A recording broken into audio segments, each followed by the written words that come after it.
यह चाहत वालों का ना चला और की बढ़ गइल पिया पिया सच कहतानी।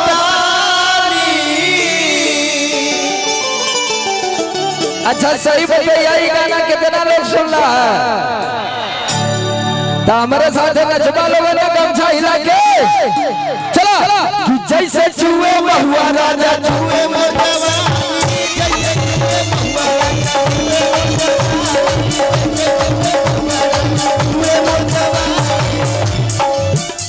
आराम से अब आप लोग आ जाइए कहो भैया चलेगा और की बढ़ गइल पिया पिया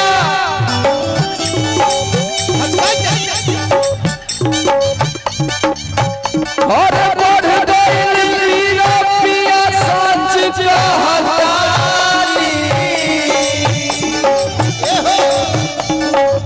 बढ़ गइल पिया पिया सच कहतानी।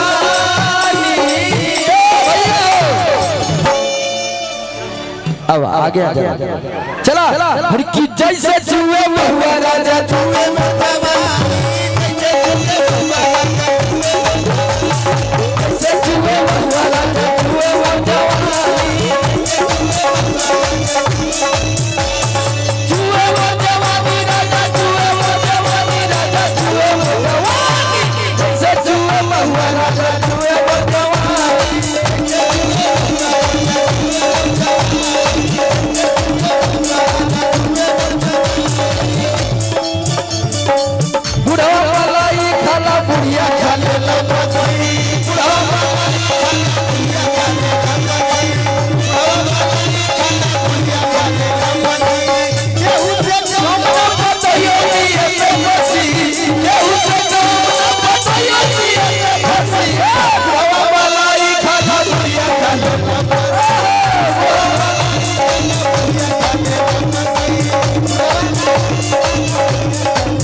गाना पे रील कितना जाने बनैले हो तनी हाथ उठा भैया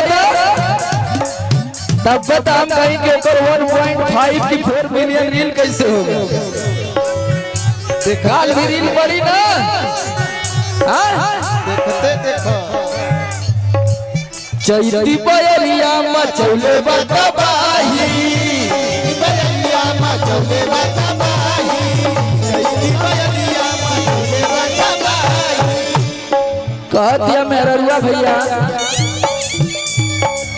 चैती बयलिया मचौले बताबाही लस लस देह करे आवेला जवाही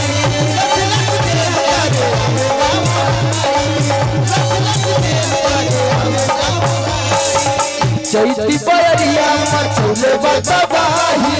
लस लस देह करे आवेला जवाही।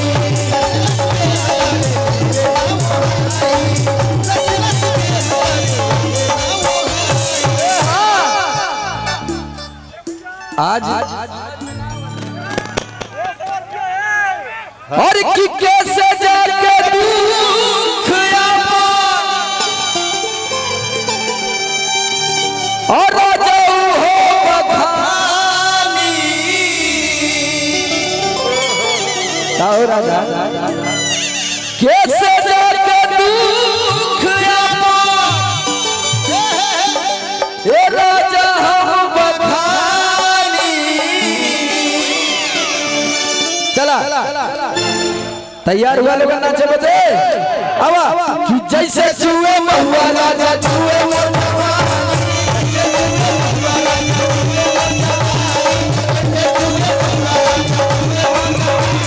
जैसे चूहे महुआ राजा चूहे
मेरा रुआ कह दिया कैसे यहाँ महुआ मती जवानी हमार चू जा चाहता तू कहाँ और रह तुआ अरे मुआ तारा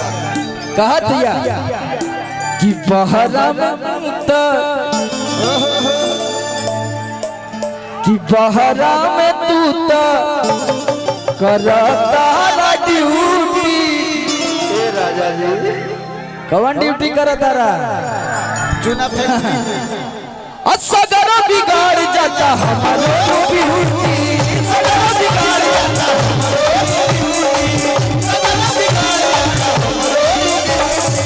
बहरा में तू तो करता ड्यूटी सगर बिगाड़ जाता हमारो ड्यूटी सगर बिगाड़ जाता